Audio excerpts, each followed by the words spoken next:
ಬೆಂಗಳೂರಿನ ಜನರಿಗೆ ಶಾಕ್ ಮೇಲೆ ಶಾಕ್. ಎಲ್ಲದರ ಬೆಲೆ ಕೂಡ ಜಾಸ್ತಿ ಆಗ್ತಾ ಹೋಗ್ತಾ ಇದೆ.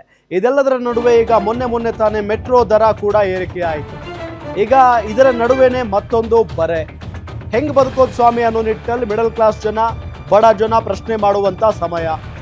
ಇನ್ಮೇಲೆ ನೀರು ಬಳಸೋದಕ್ಕೂ ಯೋಚನೆ ಮಾಡಬೇಕು, ನೀರನ್ನ ಬಳಸೋದಕ್ಕೂ ಯೋಚನೆ ಮಾಡಬೇಕು. ಬೆಂಗಳೂರಿನಲ್ಲಿ 3% ನೀರಿನ ದರ ಏರಿಕೆ ಫಿಕ್ಸ್. ಆಡಳಿತ ಸುಧಾರಣಾ ಸಮಿತಿಯ ಪ್ರಕಾರ ನೀರಿನ ದರ ಏರಿಕೆ ಆಗೋದು ಫಿಕ್ಸ್. ಪ್ರತಿ ವರ್ಷ ನೀರಿನ ದರ ಏರಿಕೆಗೆ ರೂಲ್ಸ್ ಮಾಡಿದೆ ಸಮಿತಿ. ಆಡಳಿತ ಸುಧಾರಣಾ ಸಮಿತಿಯಿಂದ ದರ ಏರಿಕೆಯ ನಿಯಮ ಇದೆ. ಆಡಳಿತ ಸುಧಾರಣಾ ಸಮಿತಿಯ ನಿಯಮದ ಪ್ರಕಾರ ನೀರಿನ ದರ ಏರಿಕೆ ಆಗುತ್ತೆ. ಏಪ್ರಿಲ್ 1ರಿಂದ ಬೆಂಗಳೂರಿನಲ್ಲಿ ನೀರಿನ ದರ ಏರಿಕೆ ಗ್ಯಾರಂಟಿ. ಎಲ್ಲದರ ಬೆಲೆ, ಒಂದು ತರಕಾರಿ ತಗೊಳ್ಳೋಣ ಅಂತ ಹೋದ್ರೆ ಅಲ್ಲೂ ಏರಿಕೆ, ದರ ಏರಿಕೆ. ಎಲ್ಲಾದ್ರೂ ಹೋಗೋಣ ಅಂತ ಮೆಟ್ರೋ ಹತ್ತಿದ್ರೆ ಅಲ್ಲೂ ದರ ಏರಿಕೆಯ ಬಿಸಿ. ಈಗ ಮತ್ತೆ ಎಕ್ಸ್ಟ್ರಾ ನೀರನ್ನ ಬಳಸಂಗೆ ಇಲ್ಲ. ಆಡಳಿತ ಸುಧಾರಣಾ ಸಮಿತಿಯ ಪ್ರಕಾರ ನೀರಿನ ದರ ಏರಿಕೆ ಆಗೋದಂತೂ ಬಹುತೇಕ ಕನ್ಫರ್ಮ್ ಆಗಿದೆ.